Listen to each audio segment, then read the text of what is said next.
Hello everyone, a warm welcome on the Gravity Circles Biology channel. Dear students, आज के lecture में हम लोग देखने वाले हैं कि जितने सारे एंडोक्राइन ग्लैंड्स हम लोग ऑलरेडी कंप्लीट कर चुके हैं, मतलब कि हमारे हेड एरिया वाले हाइपोथैलेमस, हमारा पिट्यूटरी ग्लैंड, हमारा पीनियल ग्लैंड, फिर हमने हमारे नेक एरिया में देखा था हमारे पास थायराइड एंड पैराथायराइड ग्लैंड थे। हमने देखा थोरैक्स एरिया के अंदर हमारे पास थाइमस ग्लैंड था। हमने देखा अब्डोमिनल एरिया में हमारे पास एड्रीनल ग्लैंड था और पैनक्रियास था। हमने देखा कि हमारे पास पेल्विक एरिया के अंदर भी ग्लैंड प्रेजेंट है, gonads, testis in case of male and ovary in case of female. इतने ही ग्लैंड्स हैं क्या? ठीक है, तो अब ये वाला पॉइंट हम समझते हैं कि endocrine can be a function of some other organs also which are not basically a hormone producer। मतलब कि कुछ एक ऑर्गन्स ऐसे भी हैं हमारी बॉडी में जिनको जरूरत पड़ने पर कुछ एक एक्स्ट्रा ड्यूटी सौंप दी गई है उनके फंक्शन के अपार्ट। जैसे हार्ट का मेन फंक्शन क्या है, तो आप लोग फटाक से बोल दोगे कि heart's main function is to pump the blood throughout the body, isn't it? And can I just say that heart's major function apart from this can be production of hormone as well? Isn't it? तो क्या होगा कि heart भी hormone बना सकता है, कब? जब जरूरत पड़ती है तब। ठीक है, इसका ये मतलब है कि हम हार्ट को कंसिस्टेंटली या मतलब कंटिन्यूअसली एक हार्मोन बनाने के लिए नहीं बोल रहे हैं, ठीक, लेकिन हार्ट के ऊपर जब एक्चुअल में लोड आएगा तब उसको वो हार्मोन भी बनाना पड़ सकता है। Okay, these organs are so equipped, they are so talented that they do know something else apart from their main jobs, isn't it? ठीक है, ऐसे ही किडनी की बात करें तो kidney is also organ which is majorly involved in some other activity that is going to be the excretion and osmoregulation। And kidney भी hormone बना सकती है, वो भी ना कि एक भी नहीं बल्कि दो भी नहीं बल्कि 3 हार्मोन्स बना सकती है किडनी। ठीक है, तो kidney can synthesise 3 hormones on its own. Apart from it, the gastrointestinal tract major function is to digest and absorb the food, isn't it? हम बोलते हैं digestion and absorption is a major function of the GIT tract, and apart from this, it also plays an important role in production of many hormones to regulate its own activities sometimes. To maintain a synchrony, we can say. Since we always talk about the synchrony in the chemical coordination chapter, जैसे कि जूते की less बांध रहे हैं मान लो, तब जब जूते की लेस बांध रहे हो अगर आप, तो आप किस प्रकार से इमेजिन करते हो अपने आप को? आपका हेड नीचे की तरफ होगा, ठीक है, आई कैन फील कि तुम सब अभी ऐसे ट्राई कर रहे हो कि कैसे बांधते हैं। हमारे हाथ भी नीचे की तरफ होंगे, बहुत सिंक्रोनाइज तरीके से एक्टिविटी चल रही होगी, राइट? जूता पहन भी रहे होंगे, हम पैर से उसको टाइट करके जा भी रहे होंगे अंदर, क्योंकि कई बार पीछे से जूता फिट नहीं होता है। ठीक है, उसके बाद हम लोग टाई अप करेंगे लेस को, उसके बाद हम लोग प्रॉपरली चल के देखेंगे, टैप करेंगे पैर को। ये सब हमने क्या किया? हमने सिंक्रोनी मेंटेन करी। हमारी बॉडी के ऑर्गन्स ने साथ में मिलके सपोर्टिवली सिर्फ शूज पहनने का काम करवाया। ठीक है, तो ऐसे सिंक्रोनाइज तरीके से बहुत सारी activity, chemical coordination control system जो है एक प्रकार का, इंटीग्रेटिंग सिस्टम है एक प्रकार का, वो करवाता है बॉडी से, जिसके अंदर मान लो कि GIT ट्रैक्ट है तुम्हारा, तो गैस्ट्रो इंटेस्टिनल ट्रैक्ट में स्टमक जब काम कर रहा है, ठीक है, तब ड्यूडेनम को चुप बैठना है। ओके, जब ड्यूडेनम काम कर रहा है तो हो सकता है कि स्टमक की एक्टिविटी से ड्यूडेनम अफेक्ट हो रहा हो और ड्यूडेनम को स्टमक को इशारा करना पड़े कि तुम अभी चुपचाप बैठो क्योंकि मेरे अंदर मिक्सिंग चल रही है। ठीक है, ये होते हैं सिंक्रोनी, और ये मेंटेन करने के लिए hormones are the best guides. ठीक है, तो हम देखते हैं कि क्या क्या हार्मोन्स हो सकते हैं हार्ट, किडनी और GIT के। So let us just see this.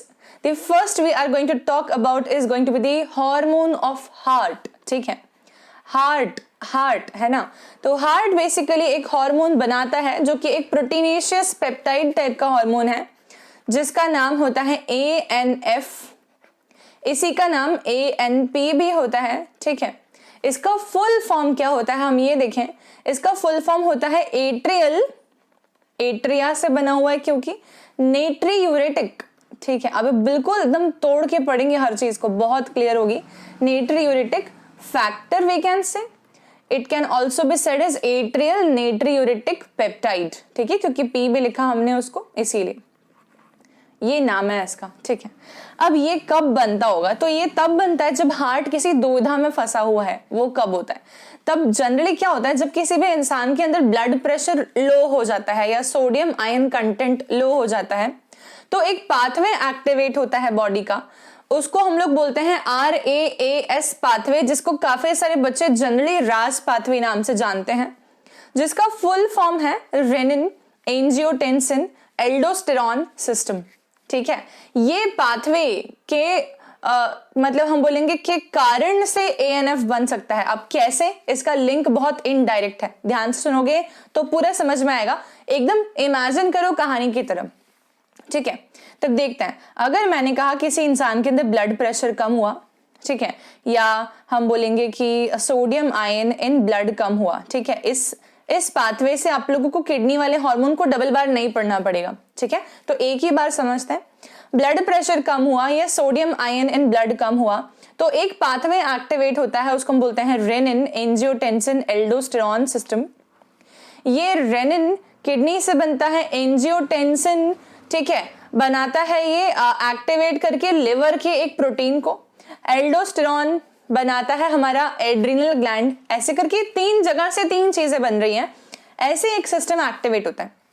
ये rennin angiotensin aldosterone system finally क्या करता है, बेसिकली ब्लड प्रेशर को इंक्रीज कर देता है और सोडियम आयन को ब्लड में इंक्रीज कर देता है। इसका मेन फंक्शन ये है, ठीक है। तो वाया रास पाथवे ब्लड प्रेशर भी बढ़ गया और sodium ion content in blood भी बढ़ गया। अब just imagine the condition of heart at this time. Heart को क्या प्रॉब्लम फेस करनी पड़ रही होगी, तो हम बोलेंगे कि हार्ट के अंदर जो है बेसिकली राइट एट्रियम के अंदर ज्यादा ब्लड आ रहा होगा, क्योंकि ब्लड प्रेशर बढ़ गया है और ब्लड में सोडियम आयन कंटेंट भी बढ़ गया है, ठीक है। तो प्रॉब्लम किसको फेस करनी पड़ रही है सबसे ज्यादा, जहां पर सबसे पहले ब्लड पहुंचता है हार्ट में, वो है राइट एट्रिया की वॉल, ठीक है। तो एट्रिया की वॉल जो है वो वेना कैवा से ढेर सारा ब्लड ले रही है और फिर वो पंप कर रही है वेंट्रिकल्स में, फिर से ढेर सारा ब्लड आ गया, फिर वेंट्रिकल्स में पंप किया, ऐसे करते करते एट्रिया की वॉल को लगता है कि मेरे ऊपर तो बहुत लोड आ रहा है, ठीक है, और ब्लड प्रेशर कम करो वरना मैं तो परेशान हो जाऊंगा, ऐसे हार्ट अंदर सोच रहा है मन में, ठीक है। तब क्या होता है, इसलिए हम ध्यान देंगे यहाँ पर, when sodium concentration in blood increases, when sodium ion concentration, ठीक है, समझना इसको, वापस लिख देती हूँ, when sodium okay wait okay when sodium concentration in blood increases, ठीक है, बहुत ज्यादा, ओके, और we can say the blood pressure increases, इसको ही हम क्या बोल सकते हैं, ब्लड प्रेशर का बढ़ना, ठीक है। तब लोड किस पे पहुंच रहा है, हार्ट के पास, ठीक है। राइट एट्रियम लोड इंक्रीजेस, ठीक है, राइट एट्रियम के ऊपर लोड बढ़ जाता है, इसके कारण से राइट एट्रियम क्या करता है, ये देखते हैं। Right atrium produces hormone named as atrial natriuretic factor. ये एट्रियल नेट्रियूरेटिक फैक्टर क्या करने वाला है, ये देखो, एट्रियल एट्रिया से बना, नेट्रियम मतलब कि सोडियम, यूरेटिक मतलब कि यूरिन, और फैक्टर। ये बहुत स्मार्टली वर्ड को तोड़ा तो हमें कोई डिफिकल्टी नहीं होगी अब ये जानने में कि एट्रियल नेट्रियूरेटिक फैक्टर सोडियम को यूरिन में बाहर फेंकने के लिए बोलेगा, किडनी को बोलेगा सोडियम को थोड़ा सा बाहर फेंको, क्योंकि अदरवाइज मेरे ऊपर बहुत ज्यादा लोड पड़ रहा है, ठीक है। तो right atrium produces the atrial natriuretic factor, ठीक है, which promotes excretion of sodium via urine. This is the function performed by the atrial natriuretic factor or a hormone produced by heart. ठीक है, तो is it very easy thing now? हमें याद रखना पड़ेगा हमेशा ही कि रास पाथवे के एंटागोनिस्टिक हार्मोन है एट्रियल नेट्रियूरेटिक फैक्टर, ठीक है। ये वाला पाथवे जो है ये ब्लड प्रेशर को बढ़ा रहा था, है ना, और ये वाला जो पाथवे हमने साइड में देखा है ये ब्लड प्रेशर को कम करेगा, ठीक है। तो हम ये बोल सकते हैं सिंपली कि RAS pathway and atrial natriuretic factor are antagonistic to each other, they are going to work as opposite to each other, ठीक है। तो यहां पे मैं वो लाइन लिख देती हूं जो मैंने अभी बोली। Okay, just wait and listen to this. RAS pathway works opposite to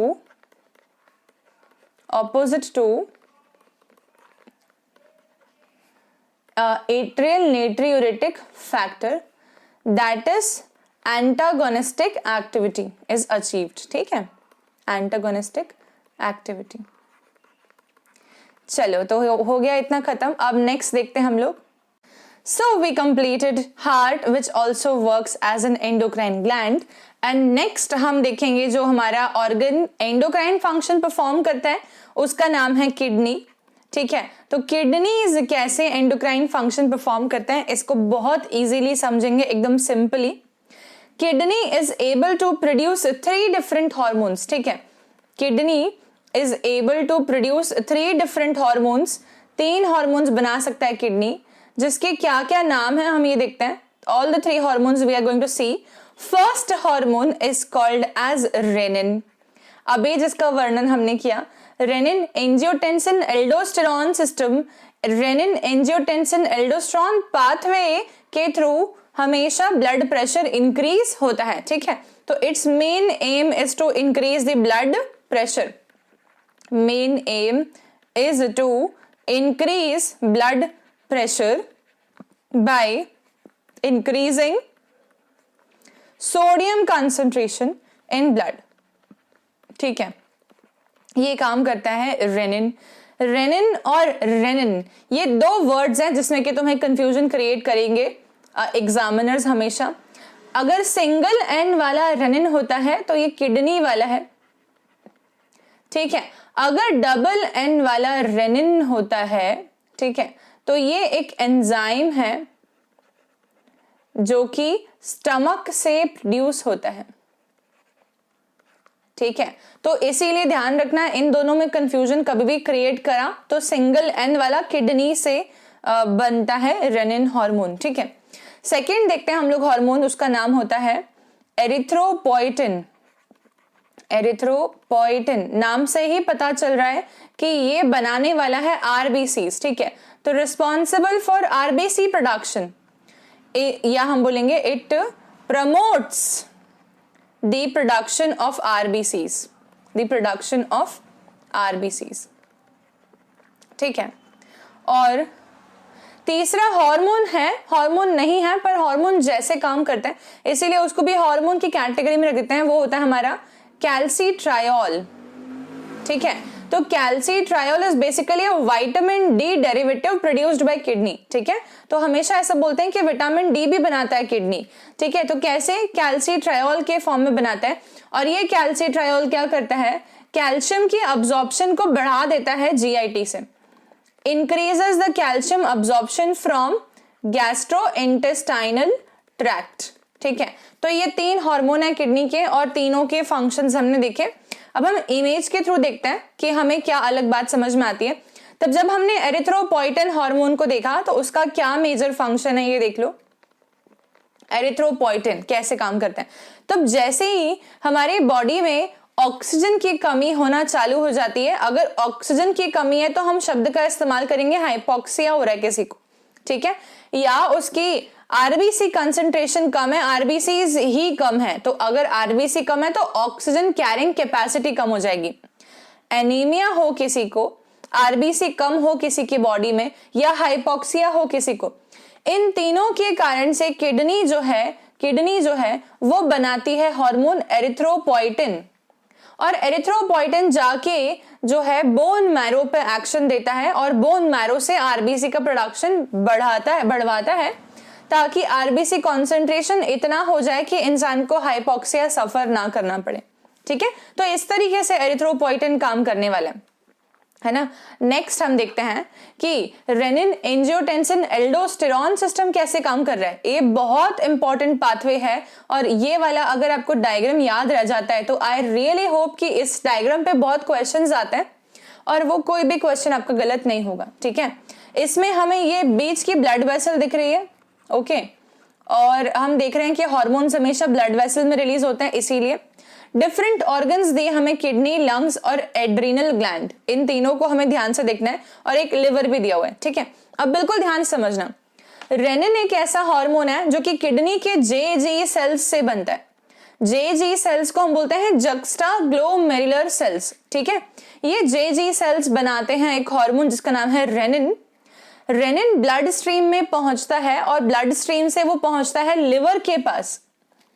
liver के पास पहुंचने के बाद में रेनिन जो है वो एक एंजाइम की तरह फंक्शन करता है। एक हार्मोन है पर एंजाइम की तरह फंक्शन कर रहा है। कैसे? वो एंजियोटेंसिनोजन को एंजियोटेंसिन 1 में कन्वर्ट करवा देता है, ठीक है। तो एक हार्मोन ने एक रिएक्शन कैटेलाइज करवाई एक तरीके से। जो रिएक्शन क्या थी? लिवर ने बनाया एंजियोटेंसिनोजन, इसको रेनिन ने बना दिया एंजियोटेंसिन 1 और ये ब्लड स्ट्रीम में रिलीज हो गया। एंजियोटेंसिन 1 के ऊपर लंग्स के द्वारा बनाया गया एक एंजाइम काम करता है जिसका नाम होता है ACE, जिसको बोलते हैं एंजियोटेंसिन कन्वर्टिंग एंजाइम, और ये एंजियोटेंसिन 1 को एंजियोटेंसिन 2 में कन्वर्ट कर देता है, ठीक है। मतलब कि ये था एक डेकापेप्टाइड जिसमें कि 10 अमीनो एसिड थे और एंजियोटेंसिन 2 बन जाता है एक ऑक्टापेप्टाइड जिसके अंदर सिर्फ 2 अमीनो एसिड कम हो गए। एंजियोटेंसिन कन्वर्टिंग एंजाइम ने 2 अमीनो एसिड हटवा दिए और इसको 1 से 2 में कन्वर्ट करवा दिया। एंजियोटेंसिन 2 के 2 मेन फंक्शंस होते हैं। एक फंक्शन होता है ब्लड वेसल में वैसो कॉन्स्ट्रिक्शन करना। वैसो कॉन्स्ट्रिक्शन करने से क्या होगा कि ब्लड प्रेशर इंक्रीज होगा, ठीक है। तो एक हुआ वैसो कॉन्स्ट्रिक्शन। दूसरा काम है एंजियोटेंसिन 2 का, जाके एड्रिनल ग्लैंड के अंदर मिनरलोकॉर्टिकॉइड का सिक्रेशन बढ़वाना, एल्डोस्टेरॉन का सिक्रेशन बढ़वाना।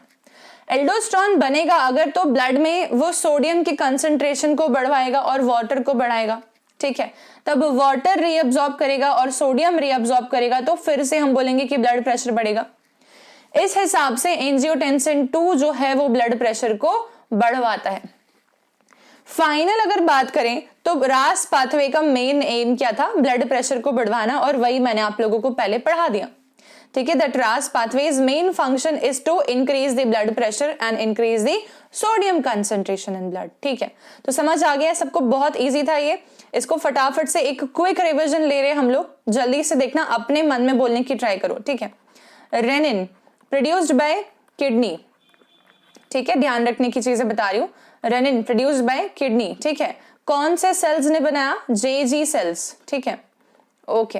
ये रिलीज होता है ब्लड में, ये कहां जाता है? लिवर के पास में, ठीक है।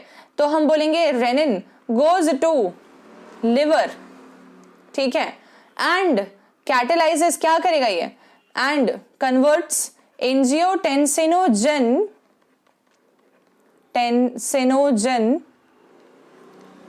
ठीक है टू एंजियोटेंसिन 1, ये काम करवाया इसने, ठीक है। फिर लंग्स ने अपनी सिक्रेशन दी और उनकी सिक्रेशन का नाम था एंजियोटेंसिन कन्वर्टिंग एंजाइम, जिसके कारण से एंजियोटेंसिन 1 बन जाएगा एंजियोटेंसिन 2, ठीक है। और एंजियोटेंसिन 2 दो काम करवाएगा। एक इफेक्ट है इसका वैसो कॉन्स्ट्रिक्शन, मतलब कि ब्लड वेसल्स को कॉन्स्ट्रिक्ट करना, और दूसरा इफेक्ट है इसका वो ये है कि ये जाके एड्रिनल ग्लैंड को स्टिमुलेट करता है और एल्डोस्टेरॉन का प्रोडक्शन करवाता है। तो एड्रिनल कॉर्टेक्स को स्टिमुलेट करेगा ताकि क्या बन सके? एल्डोस्टेरॉन बन सके, ठीक है। और एल्डोस्टेरॉन और वैसो कॉन्स्ट्रिक्शन दोनों साथ में मिलकर जो इफेक्ट एक्सर्ट करते हैं वो होता है इंक्रीज ब्लड प्रेशर, ठीक है। तो ये हुआ रास पाथवे का पूरा काम, और किडनी के द्वारा किस प्रकार से इस हार्मोन का इन्वॉल्वमेंट है इस पाथवे में वो हमने देखा, ठीक है। तो हमें दोनों बातें समझ में आ गई। हमें ये समझ में आ गया किडनी के कौन कौन से हार्मोन्स और कैसे फंक्शन कर रहे हैं। कैल्सीट्रायोल कैल्शियम का अब्जॉर्प्शन कराता है जीआईटी से, एरिथ्रोपोइटिन आरबीसी का प्रोडक्शन बढ़वाता है, और रेनिन ब्लड प्रेशर को बढ़वाता है एक पाथवे के थ्रू। ठीक है, तीसरा आता है हमारे पास में hormones of the GIT, gastrointestinal tract. ठीक है, हार्मोन्स ऑफ द जीआईटी या गैस्ट्रो इंटेस्टाइनल ट्रैक्ट। इसमें एनसीईआरटी ने कुछ एक हार्मोन्स दिए हैं, उतने ही हार्मोन्स हम लोग पढ़ेंगे। ठीक है, उसको 1 बाय 1 मैं एक फॉर्म में लिख रही हूँ, चार्ट के फॉर्म में, ताकि आप लोग को पूरा याद हो जाए। पहला हार्मोन है, उसका नाम है गैस्ट्रिन। ठीक है, गैस्ट्रिन एक हार्मोन है जो कि कहां से बनता है, तो मैं यहां लिख देती हूँ प्रोड्यूस्ड बाय, ठीक है, एंड यहां लिख देती हूँ मैं एक्ट्स ऑन। ठीक है, और हम लिख देते हैं इफेक्ट, क्या चीजें प्रोड्यूस वो कर रहा है। गैस्ट्रिन एक ऐसा हार्मोन है जो कि बनता है स्टमक के वॉल से, स्टमक में कुछ ग्लैंड्स प्रेजेंट होते हैं, उससे बनता है गैस्ट्रिन हार्मोन। ये जाके काम किस पे करता है, काम करता है स्टमक की ही वॉल पे। ठीक है, स्टमक पे काम करता है। क्या काम करता है, तो ये दो काम अचीव करवाता है। पहला काम होता है increase in the contraction rhythm of stomach, हम बोलेंगे इंक्रीजेस द पेरिस्टोलसिस। ठीक है, स्टमक के अंदर जो कॉन्ट्रैक्शन वेव चल रही है वो ये इंप्रूव करवाएगा, बढ़वाएगा। ठीक है, तो इंक्रीजेस पेरिस्टोलसिस, एक तो ये काम है ताकि स्टमक में खाना ठीक से मिक्स हो सके। दूसरा, जब खाना मिक्स हो रहा है तो किसके साथ मिक्स करने वाला है, तो HCl के साथ में, तो increases the HCl production in stomach. ठीक है, ये दो काम होते हैं गैस्ट्रिन नामक हार्मोन के। ठीक है, दूसरा हार्मोन जो कि जीआईटी ट्रैक्ट में बनता है उसका नाम होता है gastric inhibitory peptide, GIP, gastric inhibitory peptide. ठीक है, इसका एक और नाम होता है, मुझे याद है, एंटेरोगेस्ट्रॉन। शायद से ये वाला एनसीईआरटी के इस चैप्टर में मेंशन नहीं है नाम, पर शायद डाइजेशन अब्जॉर्प्शन में होना चाहिए। ठीक है, एंटेरोगेस्ट्रॉन ये बनता कहां से है, डिओडेनम से बनता है, और एक्शन किस पे देता है, स्टमक पे देता है। ये क्या एक्शन देता है, ये एक्शन देता है कि स्टमक से HCl का प्रोडक्शन कम हो जाए और पेरिस्टोलसिस रुक जाए। क्यों, कि खाना जो है वो स्टमक से अब ड्यूडेनम में आ गया है, तब बिना कारण से HCl बनाने की रिक्वायरमेंट नहीं है और पेरिस्टोलसिस करने की रिक्वायरमेंट भी नहीं है, क्योंकि स्फिंक्टर को क्लोज रखना है, स्टमक और ड्यूडेनम के बीच वाले स्फिंक्टर को, ताकि ड्यूडेनम में जो काम हो रहा है वो अफेक्ट ना हो। ठीक है, तो इसका मतलब हो जाएगा ये इनहिबिट कर देगा ऊपर वाली दोनों एक्टिविटीज को। ठीक है, तो हम क्या बोलेंगे, it inhibits the peristalsis and HCl production, inhibits HCl production and peristalsis, दोनों को रोक देगा। ठीक है, ये काम करवाया किसने, GIP ने, गैस्ट्रिक इनहिबिटरी पेप्टाइड ने। तीसरा हार्मोन होता है सिक्रेटिन। ये सिक्रेटिन हार्मोन बनता है ड्यूडेनम के ग्लैंड से और एक्ट किस पे करता है, तब सिक्रेटिन बेसिकली दो मेन जगह पे काम करता है और एक और जगह पे कर सकता है, पर हम तीनों देख लेंगे। ठीक है, तो एक काम ये करता है लिवर पे, एक ये काम करता है पैनक्रियास पे, और एक और काम करता है ये स्टमक पे। ठीक है, जब खाना ड्यूडेनम में ऑलरेडी प्रेजेंट है, ठीक है, मतलब कि एसिडिक फूड ड्यूडेनम में आ गया है, तब अब हमें वहां पे क्या करवाना चाहिए, उस एसिडिक फूड को न्यूट्रलाइज करवाना चाहिए। तो हमें लिवर से बाइल मांगना पड़ेगा, तो सीक्रेटिन लिवर को बोलेगा कि बाइल सीक्रेट करो। ठीक है, तो it increases bile secretion bye liver, एक तो ये काम है। ठीक है, दूसरा काम क्या करेगा ये, तो पैनक्रियास जो है उसको बोलेगा ये कि अब तुम अपने बाइकार्बोनेट आयन भी भेज दो ताकि यहाँ पर न्यूट्रलाइजेशन ढंग से हो पाए। ठीक है, तो it increases the bicarbonate ion secretion by pancreas, ion secretion by pancreas.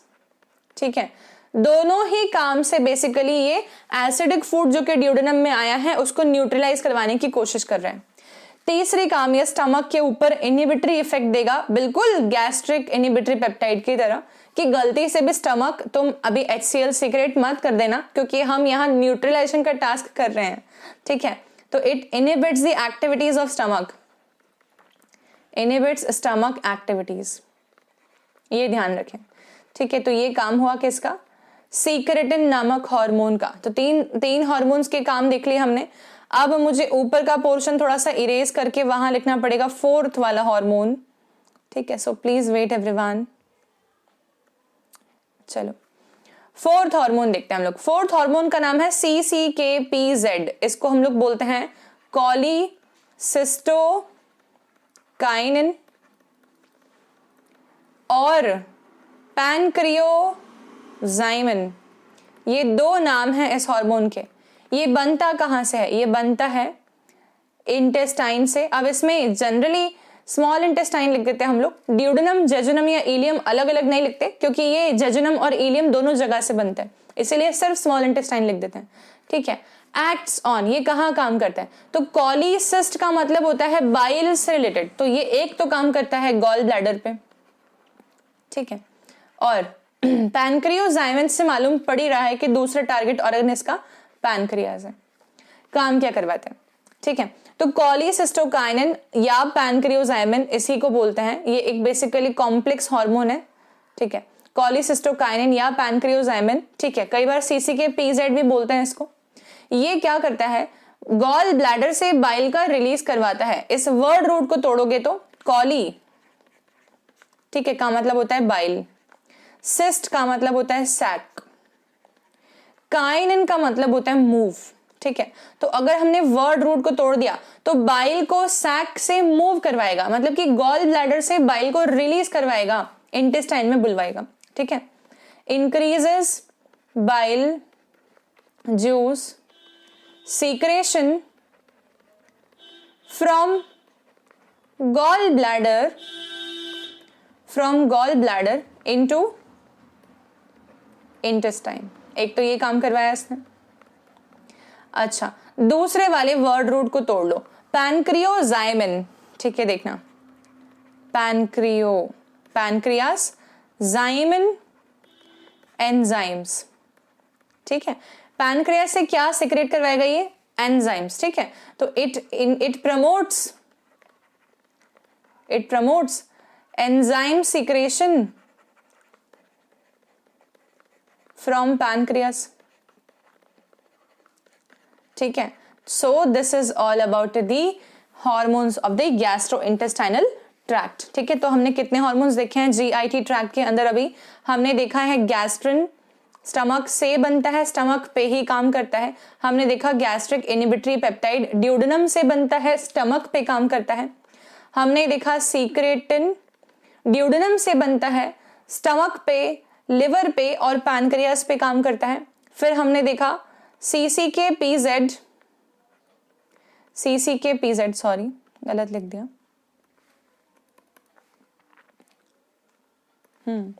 CCK-PZ ये बनता है इंटेस्टाइन से और काम करता है ये गॉल ब्लैडर और पैनक्रियास पे, ठीक है। So this is all about the hormones of the remaining organs and by this we are on to the end of this particular topic. कितने सारे हार्मोन्स और उनके फंक्शंस हमने देखे। तो इस तरीके से ये बात समझना बहुत जरूरी है कि हार्मोनल इम्बैलेंसेस बॉडी में क्रिएट नहीं होने चाहिए, ठीक है। क्योंकि जब भी बॉडी में एक सिंगल भी हार्मोनल पाथवे का डिस्टर्बेंस होता है तो सोचो कि कितने सारे रिलेटेड एक्टिविटीज अफेक्ट होती होंगी। और हार्मोनल इम्बैलेंसेस मेजरली किस रीजंस से आते हैं, अगर कोई आपसे पूछता है तो वो आते हैं लाइफस्टाइल अबनॉर्मलिटीज से, स्ट्रेस से, ठीक है, इम्प्रॉपर डाइट से, ठीक है, लैक ऑफ एडिक्वेट स्लीप से, ठीक है, ये सारी चीजों से हार्मोनल इम्बैलेंसेस आते हैं। तो try to optimise your life. So by this we are on to the end of this particular lecture, and bye everyone, and do not forget to like, share and subscribe this channel. Thank you so much.